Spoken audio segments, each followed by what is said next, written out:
This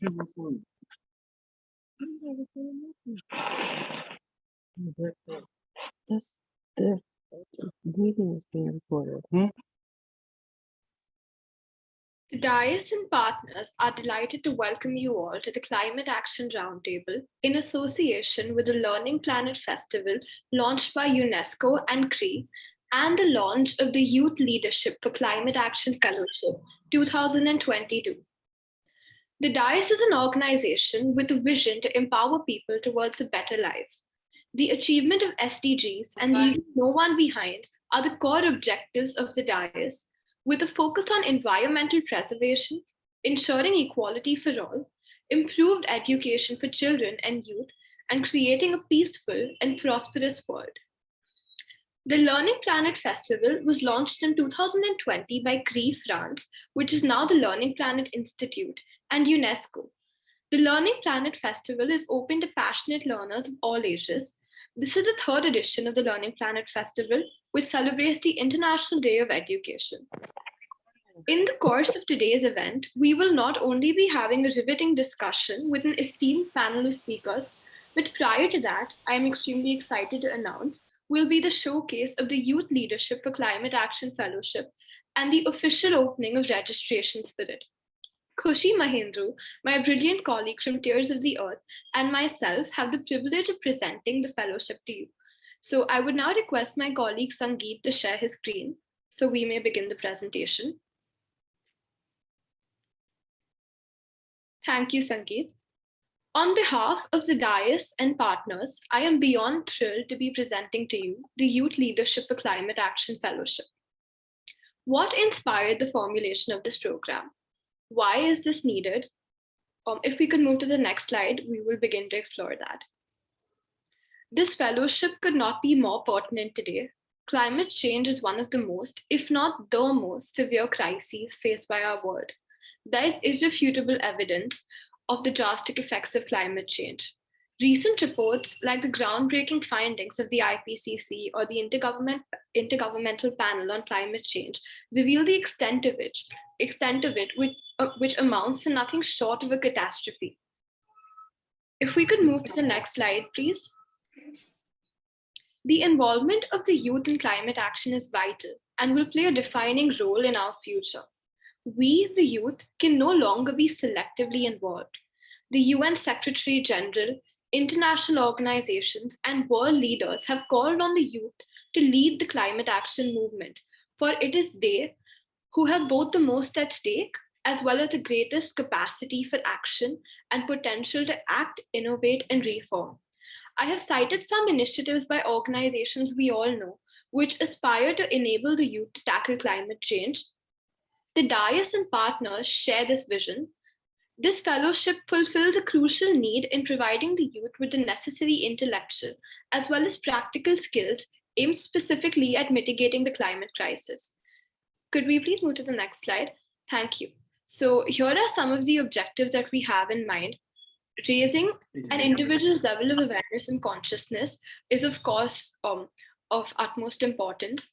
Not only that, but we also hope to motivate individual and collective action to help people passionate about climate change come together and make systemic change. Innovation and evolution of the field of climate action and education is another objective so that we may come up with new solutions. And of course, to provide hands-on experience to the youth so that they are equipped with practical skills, not just theoretical knowledge, is another extremely important objective. And lastly, we also hope to allow the youth to align their passion and their future with the goal of a sustainable earth. So these are some of the objectives we had in mind. I will now explain the fellowship structure to you. The fellowship is divided in 3 levels or phases. So the first phase is the beginner's phase. This phase is divided into 4 modules. This phase provides the foundational knowledge or the basics, which are essential to understand and partake in climate action. In this phase, fellows will explore questions like what is climate change in the first module. In the second module, they will explore how the various groups or stakeholders in society are impacted by climate change. After that, they will look at how climate change intersects or impacts other domains like gender, health, or industry. And lastly, They will look at or they will ask the question, what are the solutions that we may employ to combat climate change? I would now request my colleague Khushi to take over and explain the rest of the presentation to you. Thank you. Thank you, Naisha. So next slide, please. So continuing with phase two, the phase two will be of an advanced level. It will be focusing extensively on one domain. It will be held from around 18th March to 10th April 2022. And the themes that have been included here are advocacy, campaigning and research, collaborations and grassroots mobilization, education, literacy, sensitization and innovation, thought leadership, governance, and international cooperation. Next slide, please. So phase three will comprise of an internship project and its showcasing. It will be held around June to August 2022. It includes an internship or project work of 6 weeks approximately, which will be expanding more upon the themes of phase two. Next slide, please. Yes. So key takeaways. Looking at the key takeaways, the fellowship aims to make your thoughts into actions, to a deliverable command to bring the change you want to see and to make you the change maker, to give you the right direction that needs you to bring climate change into execution, to work with NGOs and organizations to lead a path inspiring many, and to give people an opportunity to be able to start their own journey. Thus, these takeaways will be executed through educate, prepare, groom, and execute. So, cooperation and action will be a potential way to be able to meet the global challenges posed by climate change. Thus, Thus, the fellowship advances this goal by allowing future decision makers and multipliers to show information, methodologies, and strategies with professionals, especially by taking into account concerns pertaining to practical relevance and ideas to start their own journey. This fellowship aims to help accomplish these objectives by supporting future leaders with their initiatives and projects to battle climate change, develop and execute adaptation solutions, protect ecosystem and biodiversity, and also to promote the sustainable development goals. Next slide, please. So taking a closer look at educate, prepare, groom, and execute. Through educate, to educate you by imparting the knowledge of climate literacy, law, and action, thus making literacy the primary goal here. Through prepare, to prepare you to handle the situation or what step measures as an individual you can take. Thus, preparation is the primary goal here. Through groom, to groom you towards the confidence you aspire to have. This is the drive you needed to get action onto. Thus, action is the primary goal here. And to execute whatever you learn through the program and use the knowledge and confidence in further life choices. Next slide, please. So to join the fellowship, the applicants will be filling a circulated Google form with personal details, and they'll be required to attach the documents mentioned. Thank you. Thank you so much, Khushi. And with that, we end the presentation of the fellowship. I now have the privilege to introduce our moderator for today. Ms. Khyati Arjun Amlani is the legal counsel for India and APAC at BIC Cello Private Limited, a French multinational, which is a manufacturer and marketer of cello pens, India's #1 writing instruments brand. Ms. Amlani holds a Bachelor of Law degree from Government College, Mumbai, Master of Law degree from Mumbai University, and Masters in Business Law from National Law School, Bangalore. She has previously worked with Lakme Levers Private Limited, a wholly owned subsidiary of Hindustan Unilever Limited. She has over 14 years of experience in FMCG and service industry, where she has extensively dealt with distribution and franchising models for retail businesses. In her present role at Cello, she handles corporate commercial matters as well as IP issues related to domestic and international distribution network for India and APAC region. Ms. Khyati has been the speaker as well as moderator in many webinars for her knack of effortlessly connecting with the audience and bringing out the best of the panelists during the dialogue. So now, Ms. Khyati, the floor is all yours. Thanks a lot, Naisha, for this lovely introduction, and I welcome all the participants and the panelists. A few days back, when we heard the news of snowfall recently occurred in Sahara Desert in North Africa. The temperatures dropped below 2 degrees, due to which the snow settled on the sand. Well, it's very unusual and perhaps historic as well. We are also seeing frequent rains irrespective of the season. We are seeing smog, which we now hear to be a common phenomenon. We are seeing farmers protest, and we have also recently seen an activism which became popular in the name online toolkit. We are also seeing that many documentaries are made these days on climate change as to what impact does a climate change have on animals, marine life, and planet as a whole. This all is an indication that we need to attend to the climate action. It is one of the key thematic priorities of ESD for 2030, that is the Education for Sustainable Development Program, which we are going to see for next 10 years. Education is the only way in which we can promote climate action, and it would help to provide people understand the impact of global warming, not just in theory, but in practical life, and increase what we call as climate literacy. I'm very happy to be associated with the Dais, who in turn has associated with Tears of the Earth, Longitude, and Earth Day Network, and has launched this program called Young Leaders for Climate Action.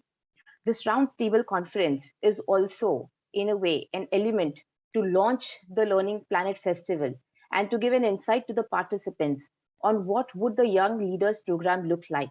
This also marks the launch of Young Leaders program and opening of applications from today. I'm Khyati Amlani, and I'm very privileged to moderate the esteemed panelists with their versatile experience, background, and different age group. With this, I introduce all my panelists. The first panelist is Neela Majumdar. She is a senior manager, project development at Earth Day Network.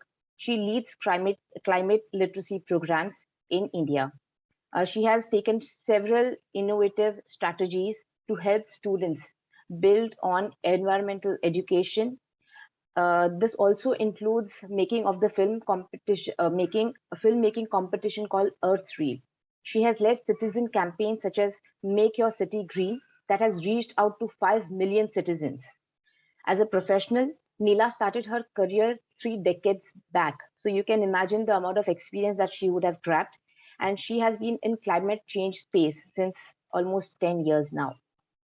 She has versatile experience of working with the French Embassy, the Consulate General of France in Kolkata. She is also recipient of Chevalier d'Ordre National de Mérite of for India Indo-French Cultural Relations. She has worked with TV channels, and she has also been a communication manager for L'Oreal. Welcome, Neela. Rumit Walia.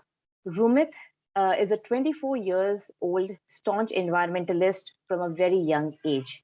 He graduated in environment engineering and geoinformatics from Moscow Institute of Physics and Technology.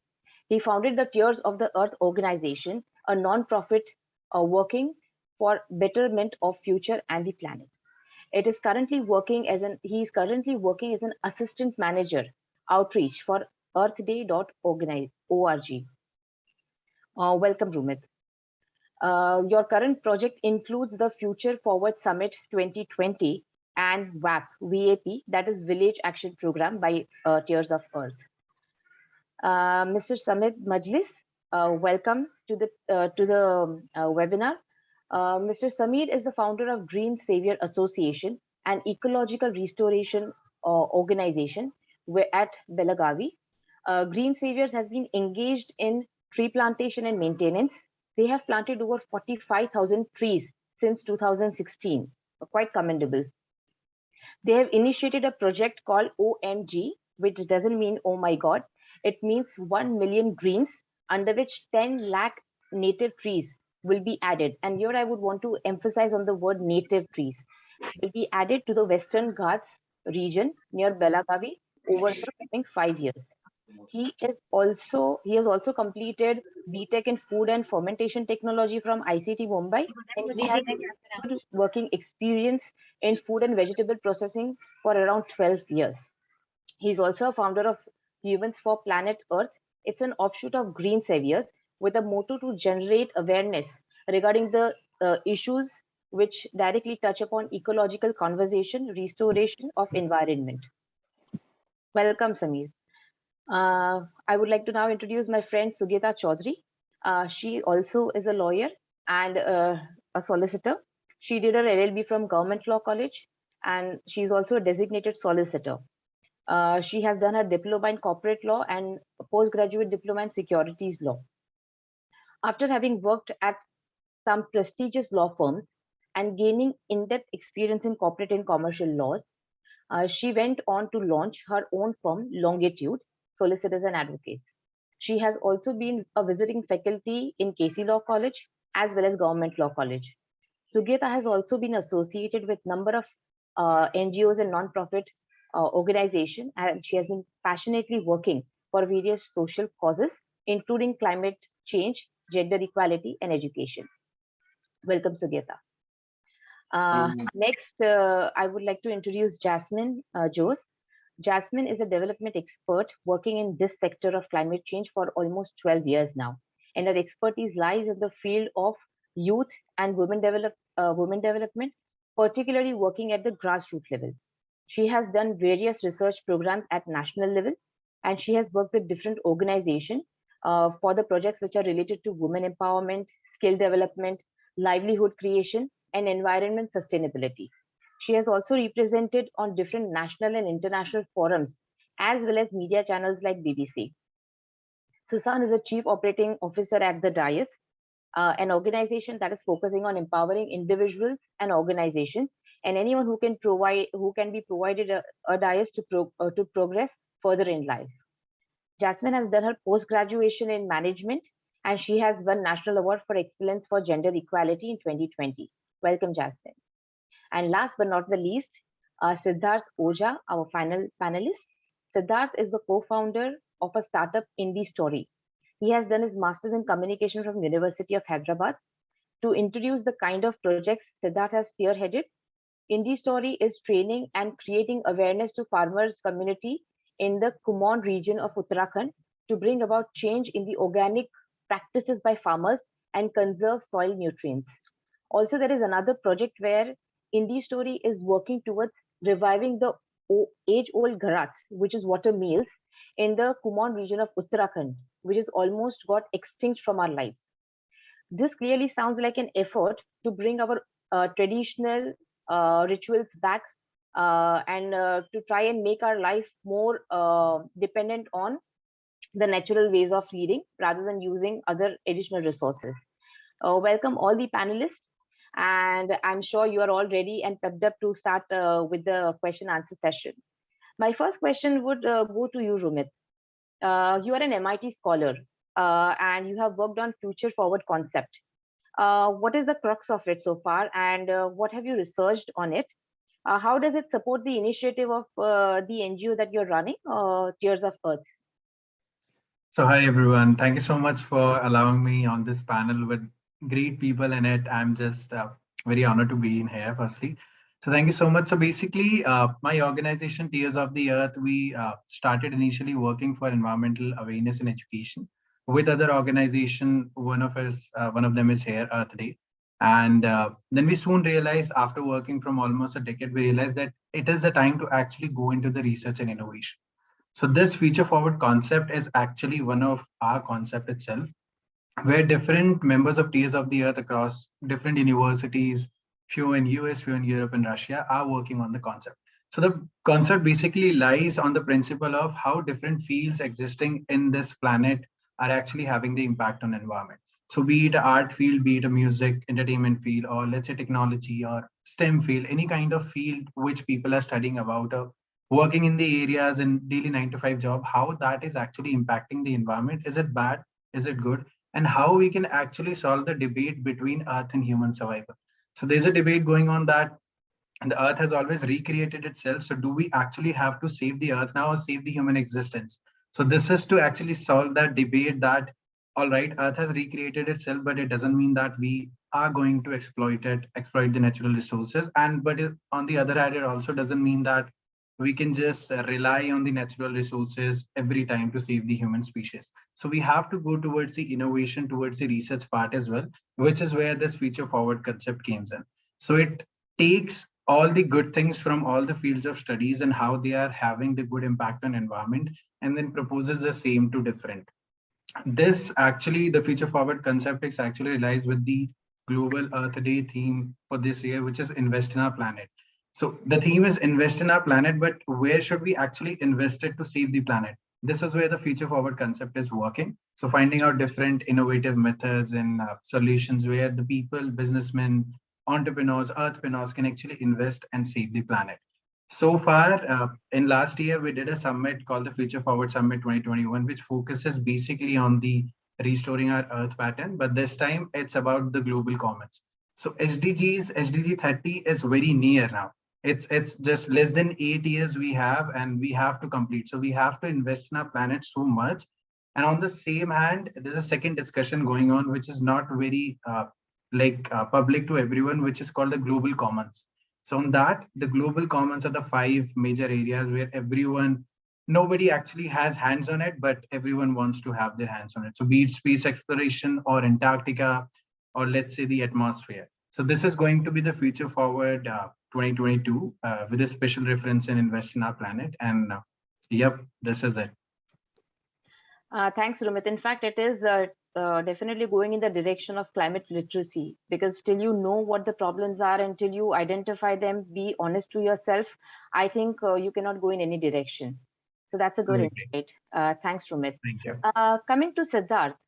Siddharth, you have your own startup in the Stori. Would you like to tell us what was the idea behind launching this startup? Also, any major projects so far that are supporting the solution of reducing climate change action? Yeah, thank you so much, Kathy. Thank you for the introduction. And also all the panelists, the organizers, thank you for this opportunity. So I think it all started 4 years back, around 2018, 17, 18. My father got diagnosed with cancer, and I was looking for some remedies, which because doctor also had said that he doesn't have so much of time, and I was looking for natural ways basically to find some sort of healing. And then in this course, when I was traveling, I traveled I traveled a lot uh, till greater regions of Himalayas, even in the south as well. And I found that we used to have this sustainable practices long time back. We used to have these practices where we were in harmony with nature, and it was never human versus earth. It was always with the earth. So we were always in sync, and that was gone. So that disconnect I could see, and that is one thing which actually literally pushed me to know more, and I started sort of researching. And then I realized that even economy also, like there are a lot of farmers who were there in the region, they were not getting the right sort of benefit out of it. So for them, saving the environment and doing all this was also yet another learning or teaching. And I'm sure that a lot of people who are very very seniors who are sitting in the panel right now, I think the biggest challenge which all of us face is the literacy part, wherein you really need to make sure that the other person who's actually on the ground, like say for example the farmer, is able to contribute. So we did a project, small project, wherein we started training the farmers, and they already had a good amount of soil and a good amount of history back then, but it basically it needed to be restored.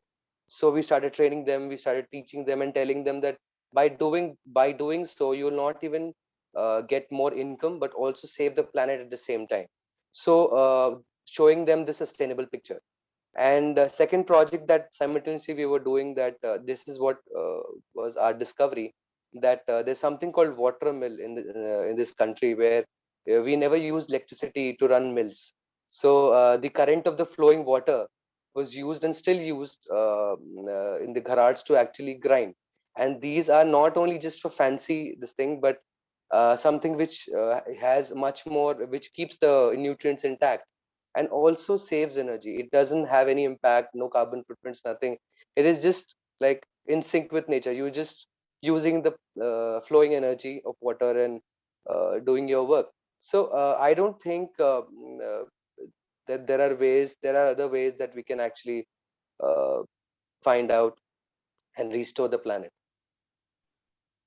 Thanks, Siddharth. The take that I would take from what you said is that for people like us who have access to technology, to webinars, it becomes easy for all of us to connect.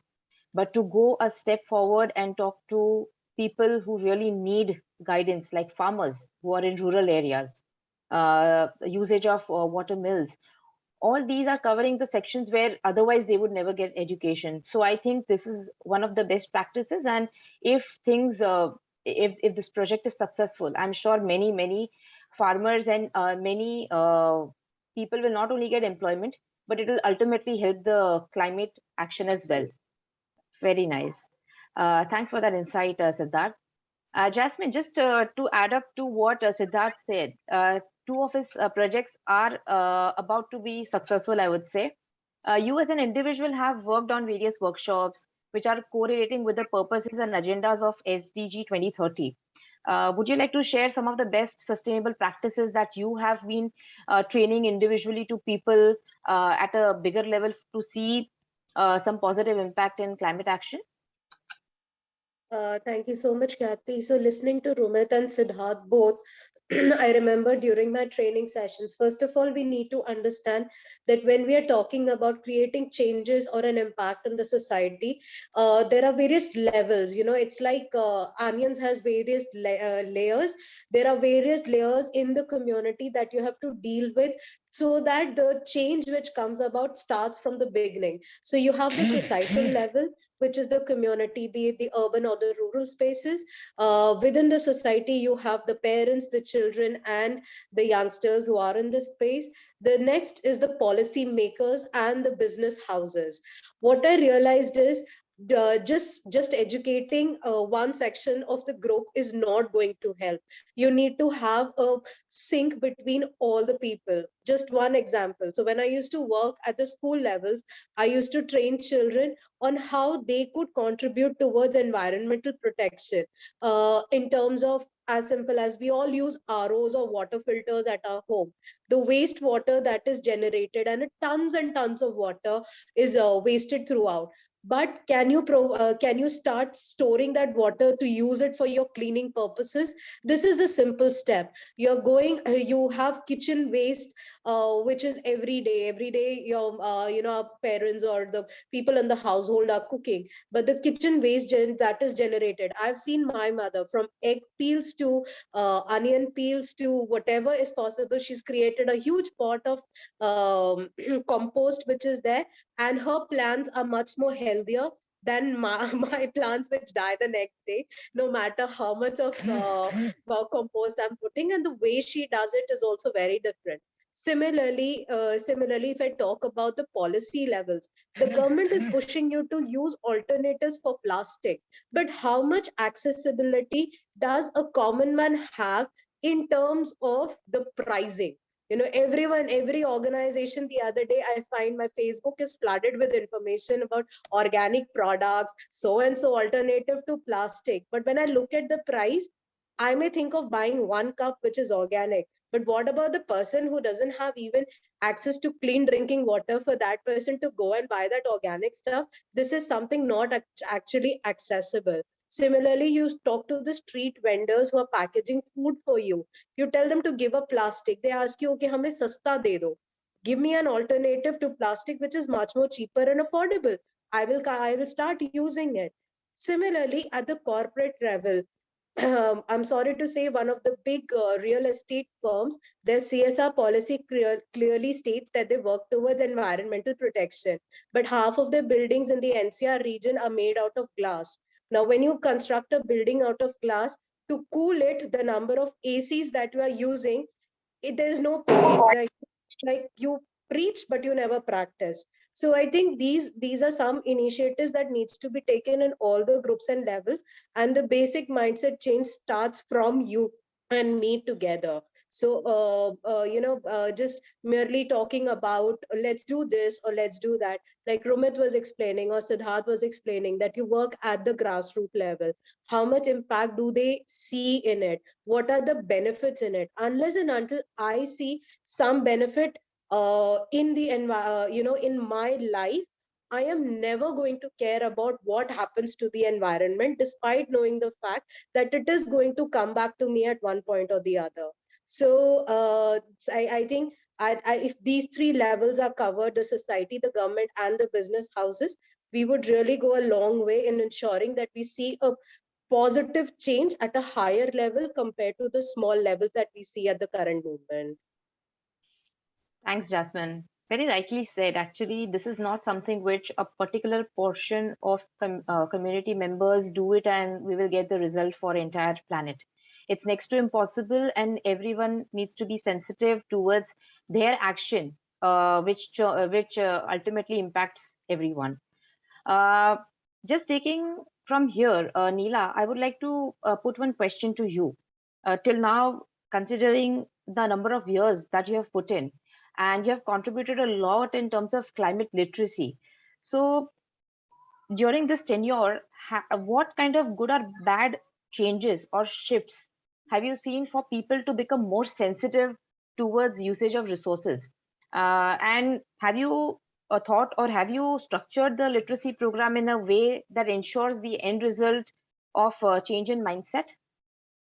Absolutely. Thank you so much for your question, and thank you for bringing me as part of this Learning Planet session, because the idea of Learning Planet is to bring so many people together, be it educators, NGOs, governments, policymakers, because basically we all have to take collective responsibility, which is what I think Rumit was mentioning in our theme for this year, which is Invest in Our Planet. We want everyone to take collective responsibility towards a green and sustainable and equitable economy, where everyone is covered, as Jasmine just mentioned, whether it's governments, whether it's businesses, whether it's youth, whether it's corporates, everyone has to be collectively responsible. And with Earth Day in the last 10 years, Earth Day, of course, started back in 1970. Earth Day is commemorated on the 22nd of April, and each year we have different themes. When I joined, the theme was green cities, for example, which is why you mentioned that I had done that contest where we are citizens of all the big cities in India. We have so many cities with over 1 million population, that what are they doing for the environment? And we had schools, we had NGOs, we had colleges. Literally everybody came up with various solutions. There were citizens who were coming up with solutions, as you mentioned, of composting, growing organic, etc. So in India, we do have a whole tradition of, as you said, reduce, reuse, recycle. Our kabadiwalas have always come to the house to collect, whether it's newspapers or glass bottles. Of course, right now in the lockdown, I really don't know what to do with all my plastic containers from Swiggy.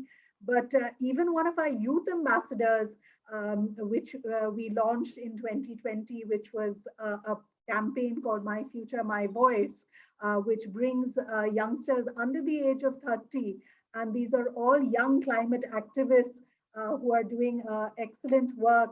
One of them actually managed to get Amazon to reduce their plastic in their packaging.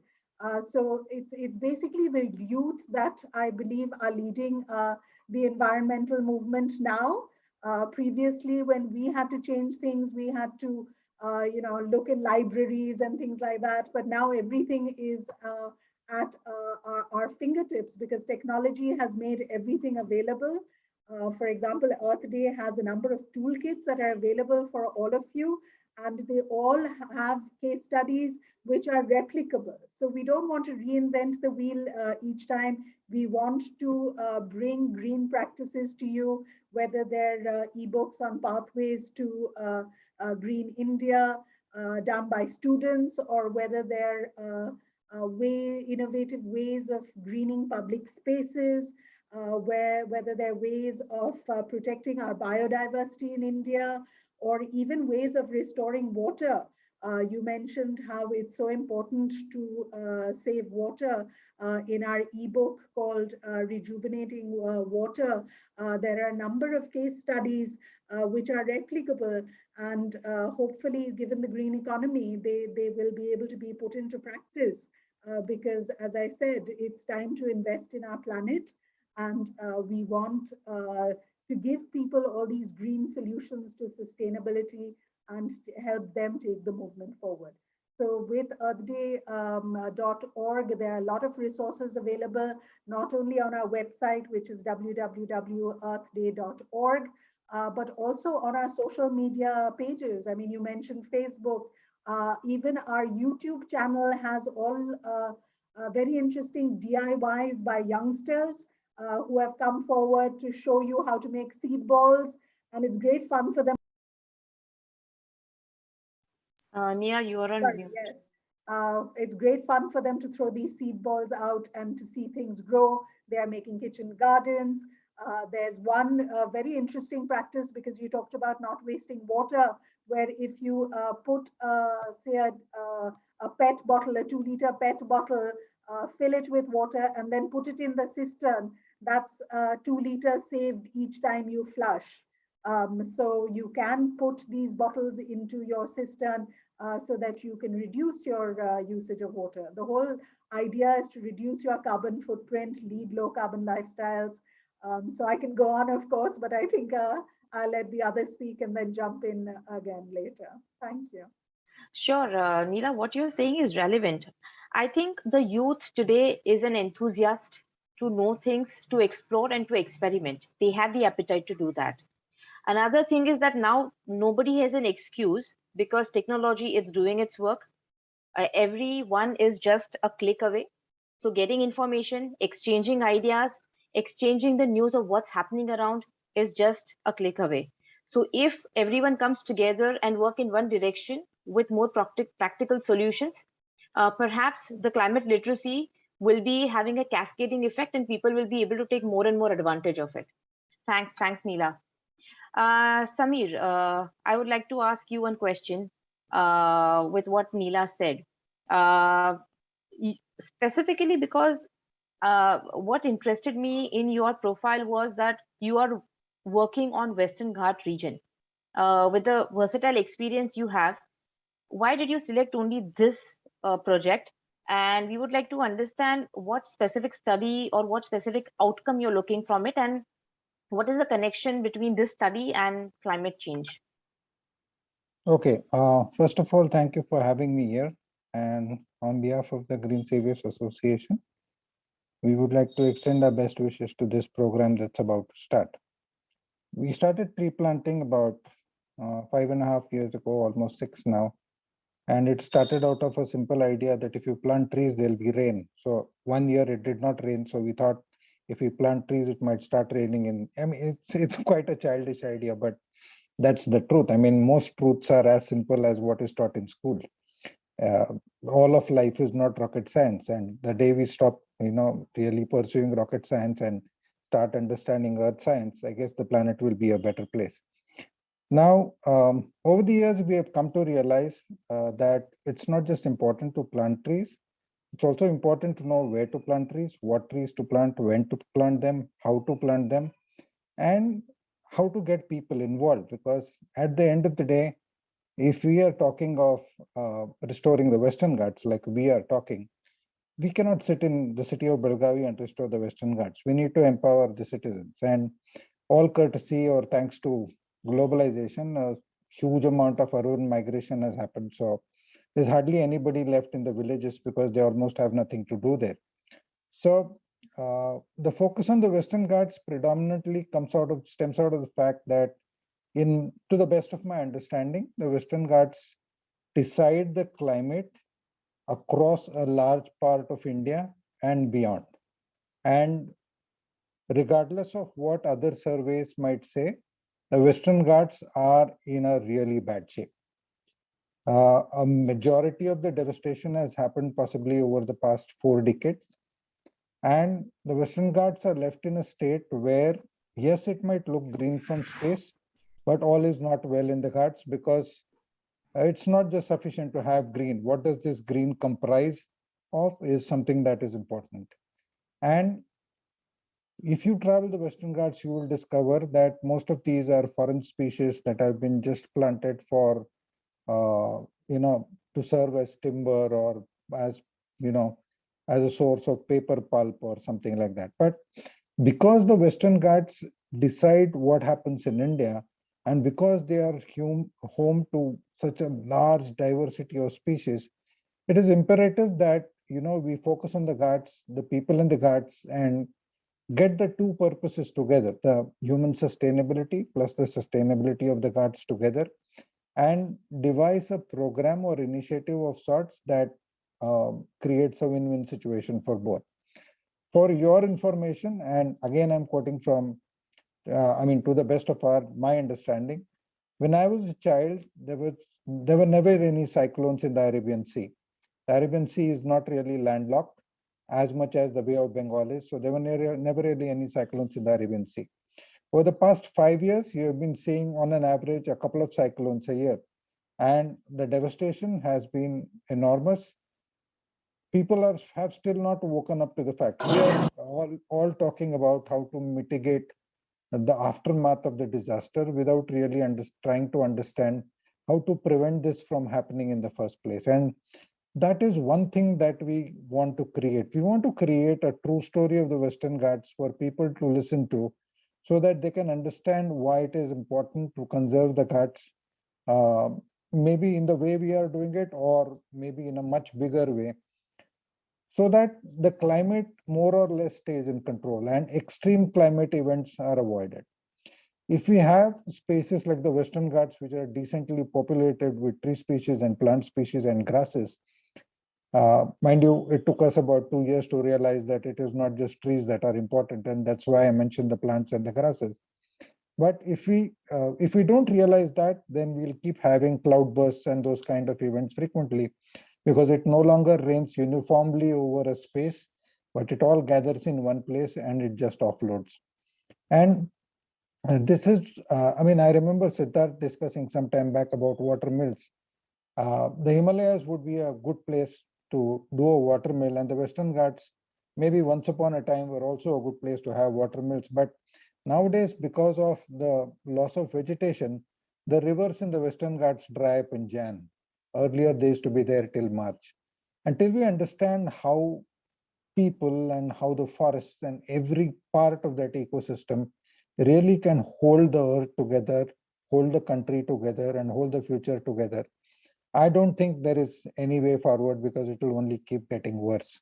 So it is time to focus on understanding the Ghats, and that's why we launched this 1 million greens program, which is our first effort to try and understand the native species and plant them.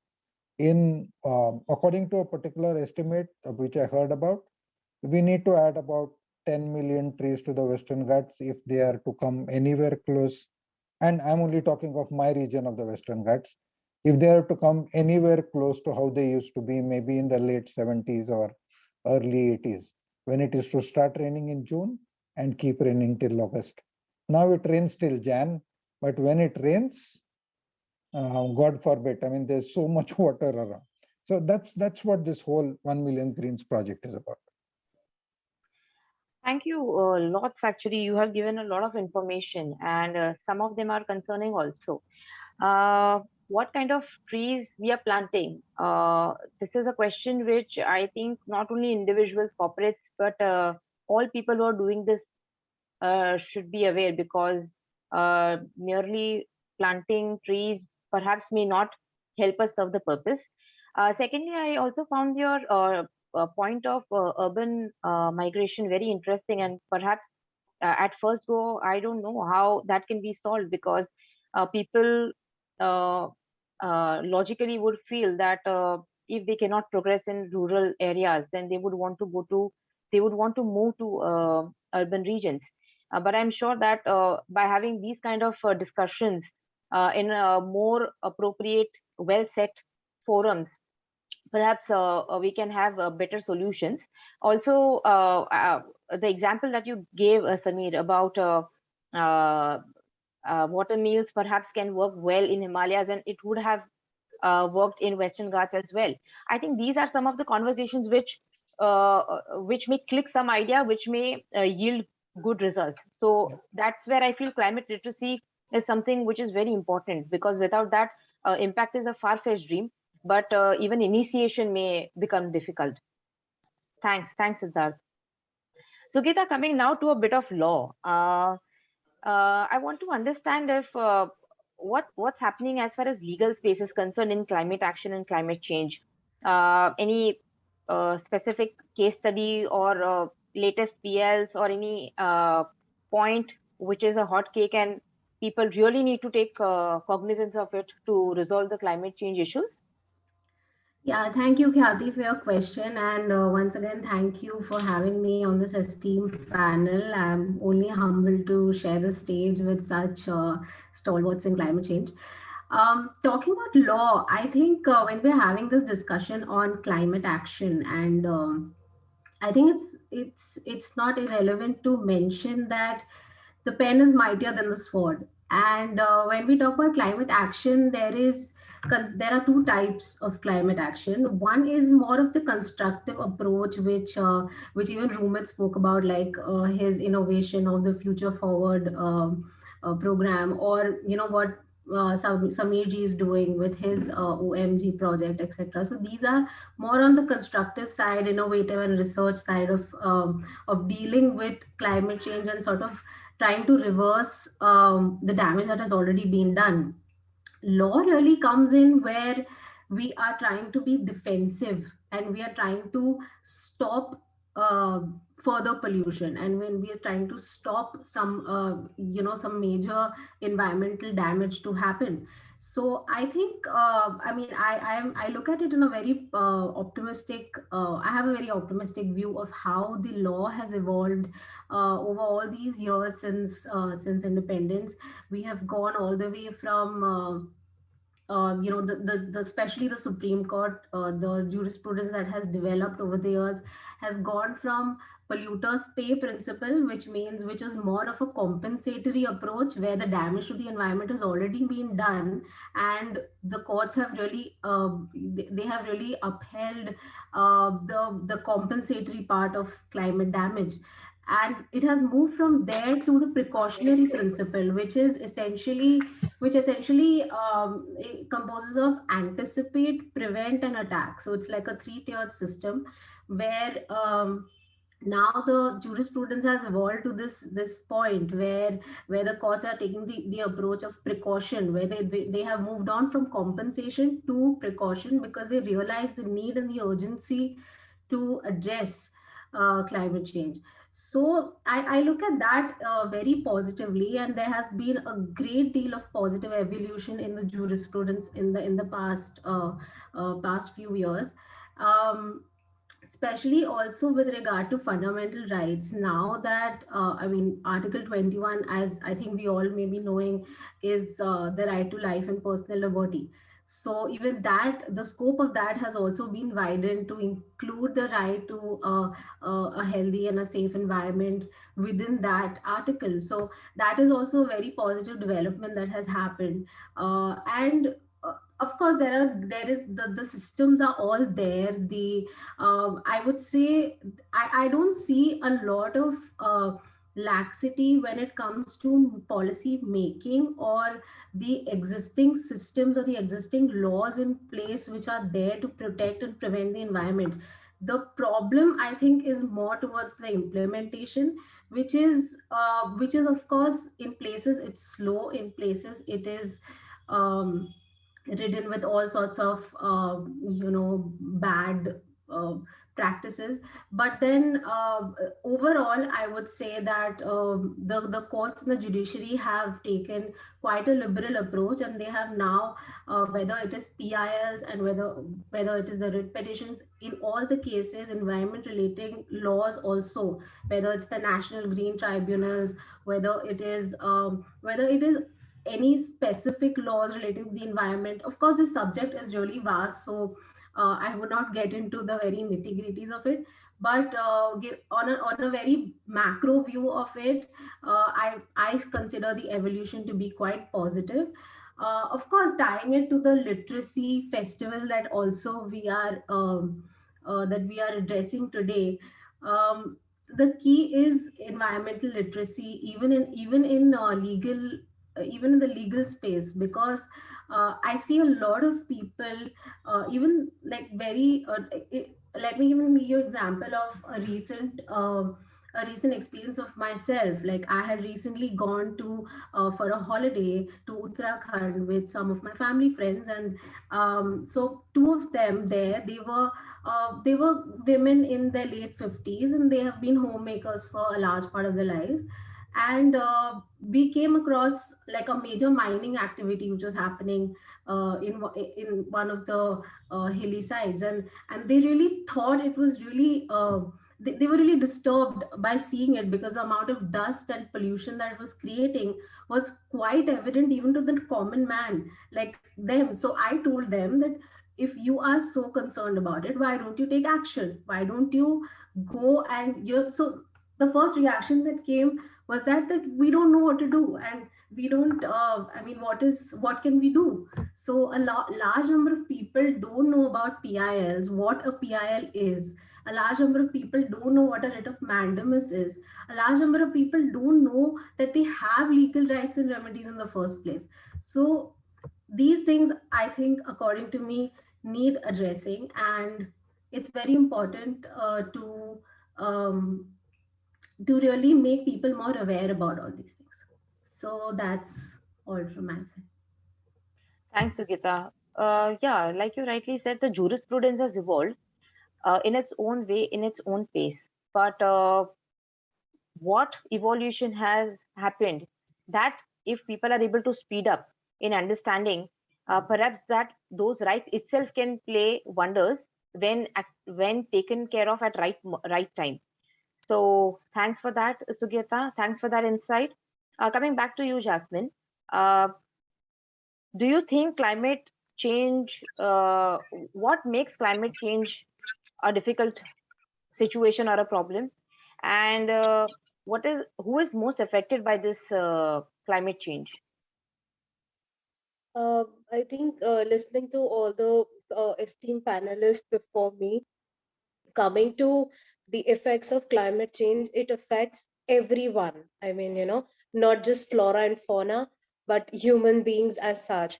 Now, if I talk about, since I work a lot on gender-based projects, women in particular are affected very badly due to the effect of climate change. Small example being, especially in economies where women are dependent on agriculture, the moment there is a climate change or it affects the cropping or agriculture, their economies in terms of their financial stability comes to a standstill, which opens up for quite a lot of exploitation. A recent video which really touched me was one of the Afghanistan situation. Already all of us sitting over here know how vulnerable the people in Afghanistan are because of the regime change that has happened. Apart from that, due to climate change, the agriculture was affected badly in several communities, forcing forcing the parents to sell off their girls at a price lower than what I would buy a bag of peanuts for, because they could not afford to take care or nourish those girls, and giving rise to a lot of child brides, also giving rise to a lot of flourishing sex trades which happened. So again, the gender aspect, the gender ratio was affected. Similarly, the poorer sections of the community, like Samir sir was mentioning, whenever there's a drought, whenever there's a flood or a cloud burst, it's the lower strata of the community who are displaced because of the devastation that happens, and the compensation that needs to be reached to them as an effect of it does not reach properly. So it affects. Similarly, the third aspect I would see is in terms of the health quotient, which affects both the whether you are rich or the poor. The negative effects on the health affects you and me equally. So what makes climate change all the more alarming is it is affecting the socioeconomic rights of the people, especially the vulnerable communities. Even in the recent example, the I heard some. If I'm not wrong, I need to do it, but I think it's somewhere in MP. There's a large land of forest which people are planning to cut out to mine diamonds. My whole point is you're cutting down a forest. You may be replanting trees. You may be replanting trees, but the house which it destroys of the tribals, the natural flora and fauna which gets disrupted, no matter by the time your tree comes up, the environment has already been affected. So it's like, Samir sir was also saying, one solution does not, just like one medicine does not work for all the illnesses, one solution of planting trees or reforestation in some other part of the world doesn't help if we don't take into account the current situations which are happening. The prevention. Uttarakhand has faced several devastations over the years because of the unplanned development which is happening. It's not sustainable development at all. You cut down a mountain, build a dam, and then say, oh, it's sustainable because we are producing electricity. I'm sorry, it's not. You're first damaging it. And no matter how much compensation you give, the life that is lost, the flora and fauna that is lost, that can never be compensated with the money. So I think when it comes to what makes it more important, it's the surrounding SDGs which are also being affected due to climate change. And unless and until we take those at a serious level, obviously we'll again next year be talking about it, or 6 months down the line we'll again be crying over it. Oh, there was a cloudburst, oh, there was a flood, and this is what has happened. So I think we tackle all aspects of it, look at it from all angles to ensure there's a positive impact. Thanks, Jasmine. That's true, actually. Uh, it wouldn't be wrong in a place to say that rich will become richer and poor will become poorer.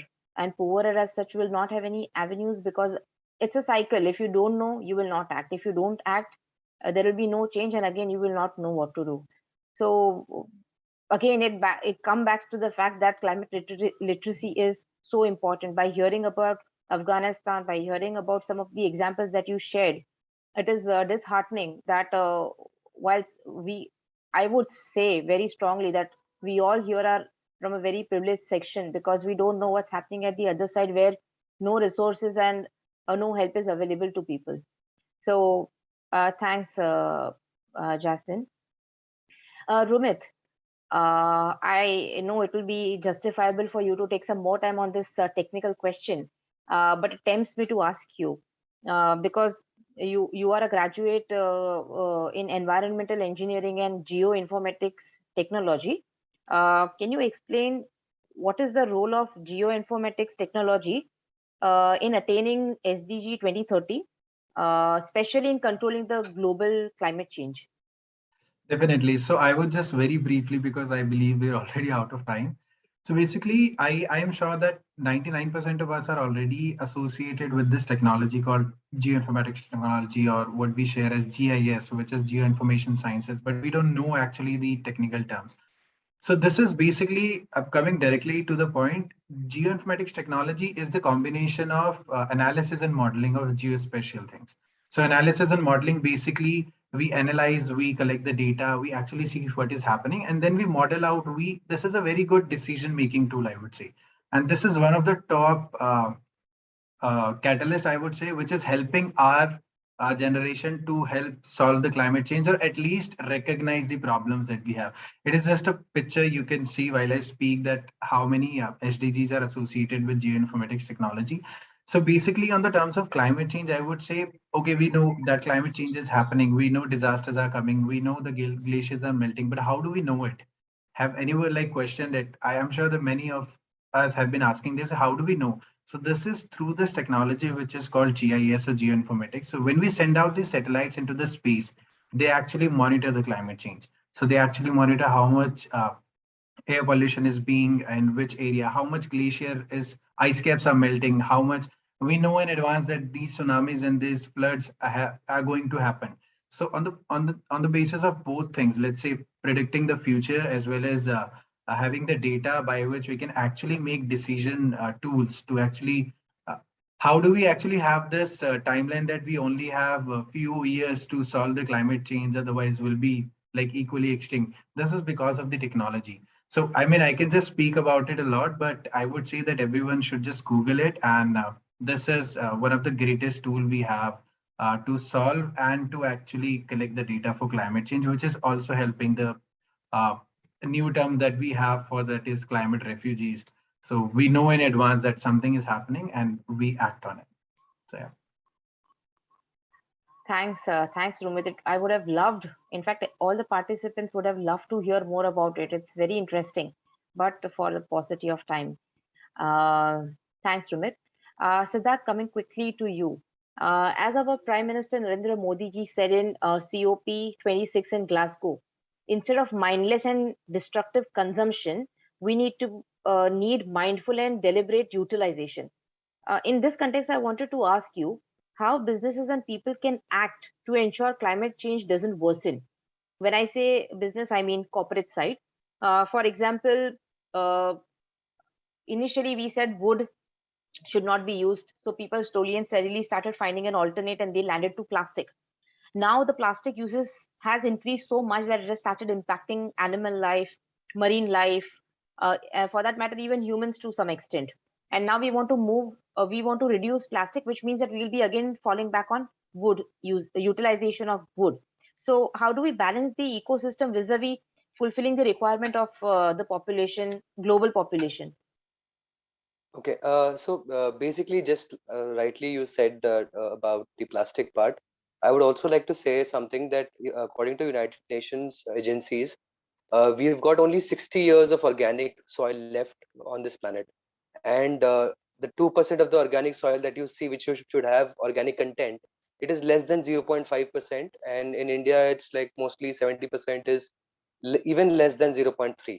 That means we are actually degrading the soil at the same time.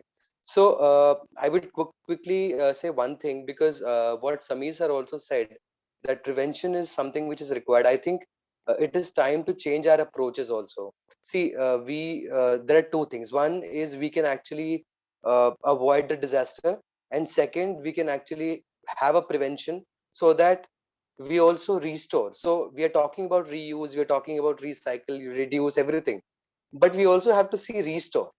So because what is happening is, with the corporates and all these companies, mostly if they find, let's say, I'll give you small data, more than 90% or 99%, I would say, of all of us, even the like the rich class, I would include, 99% of the people do not get the best of the native places of this country.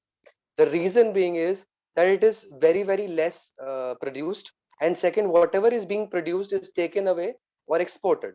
So now who is responsible for it? We cannot blame the farmers that they're growing in a limited fashion, because they don't know the future scope, right? So we really need to sort of restore. So when you're talking about wood or you're talking about plastic, we can avoid plastic for some time, but if you look at recyclable situation, it'll still last in on this planet for thousands of years, right? Even if we recycle it. So I think it's time to also parallelly do the restore part, wherein we are also using these natural resources and planting more trees, having such sustainable practices, so that parallelly we are also preparing our planet for the next generation. It is not just that, because I feel ki if you keep things rare, it will get extinct someday. So we are just keeping it rare, that okay, wood is rare, so let's keep it. We all know it has got health benefits, but we need to, I think, act on the restore part. Yeah. Sure, Siddharth. Thanks.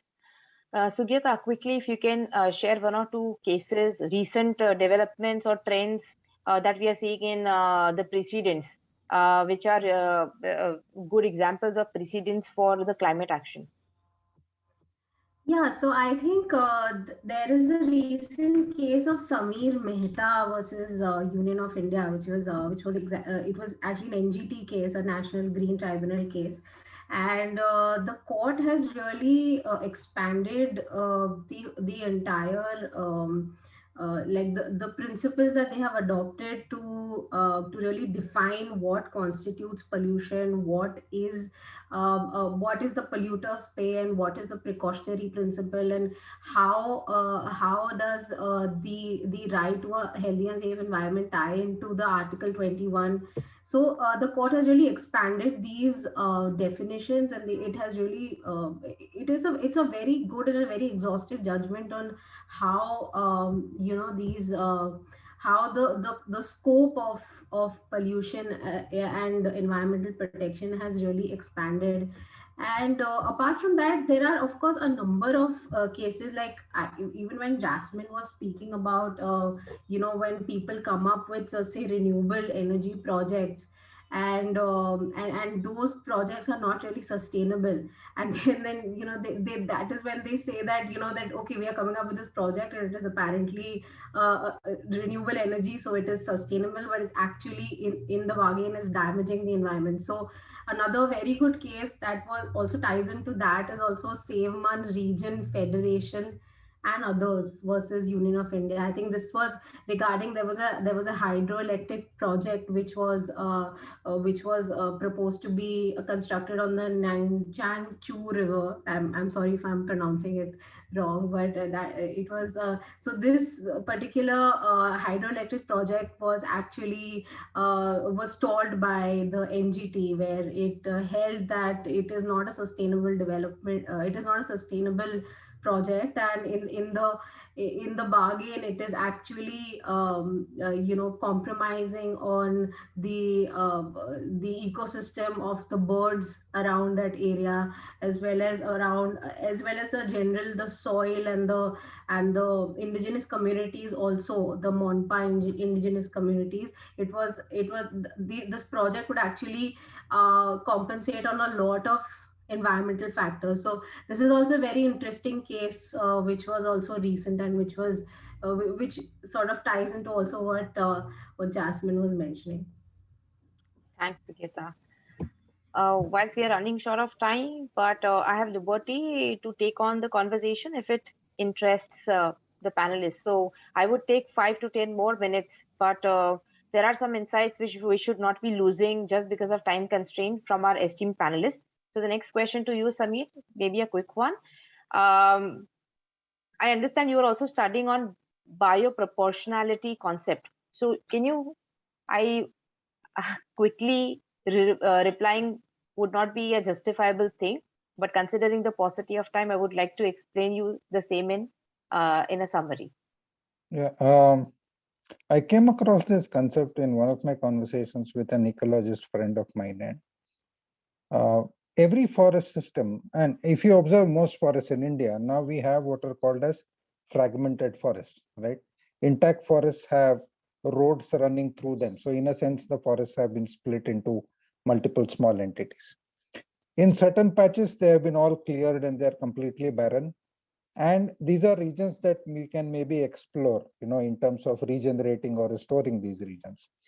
So typically mindless approach which is followed is to pick up whatever saplings are available and to plant them in whatever way possible, preferably in a dense manner because it grows faster, there's lesser maintenance, and all that logic is there. We do a similar method in urban spaces using Miyawaki, but in conversations with ecologists, I realized that a forest is not just a canopy of trees. It is also made up of grasses, it is also made up of small plants, it is made up of mosses, it is made up of lichens, and a whole lot of other things that make up the ecosystem, which supports a particular diversity of species, which is unique to that space. So if we are to go and restore a space, ideally, we would like to study the forest in the vicinity, try and understand the proportion of every species, at least, which is there, in that particular patch, and try and extend and do a similar thing out here. There is no hard and fast rule about whether this is the way to do it or whatever. But looking at the maintenance of species in that region, I guess this is the most sensible way to go about it. But you know what, as all the panelists were talking and as other people keep talking, I realized that most of the discussions are human-centric. Most of the priorities are human beings. Let's say there is, for example, what happened during COVID, right? all the funds were diverted towards management of COVID, right? Now, at the same time, if I have an organization like mine, which wants to get into restoration of spaces, they will say that can wait because human beings are the priority now. So it is almost as if we have the ownership of planet Earth. And the day we realize that we don't own planet Earth, but we only cohabit it with all the other species who are in a small or large way responsible for us being there. And most of the ways in which they do this are absolutely unseen.